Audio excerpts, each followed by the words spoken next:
Merci Madame la Présidente. Monsieur le Ministre, je fais partie de celles et ceux qui pensent que la vaccination est nécessaire et indispensable.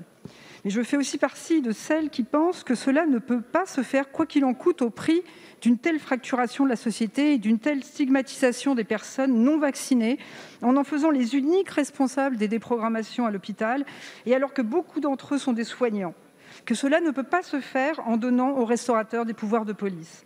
Je pense que la véritable question qui se pose est de savoir aujourd'hui si un tel pass vaccinal est nécessaire ou pas sur le plan sanitaire, car c'est bien le timing de son utilité qui est discutable.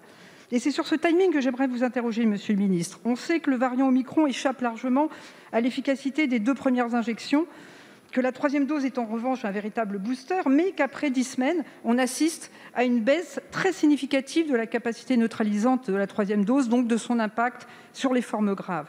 Or, le pic de la vague Omicron est prévu pour fin janvier. On sait que l'intérêt du vaccin n'est pas de freiner la contamination, ce sont d'autres mesures qui le permettent. L'intérêt du vaccin est de lutter contre les formes graves et d'éviter ainsi d'encombrer les hôpitaux. Les personnes de plus de 60 ans ou atteintes de comorbidité ont été appelées à recevoir une 3e dose le 1er septembre. Une campagne spécifique a été réalisée dans les EHPAD à partir du 13 septembre dernier. Même si l'on prend un mois ou un mois et demi de marge, tout le monde n'a pas été vacciné le 1er septembre, le vaccin n'est plus efficace pour ces personnes et le sera encore moins dans les 2 semaines qui viennent.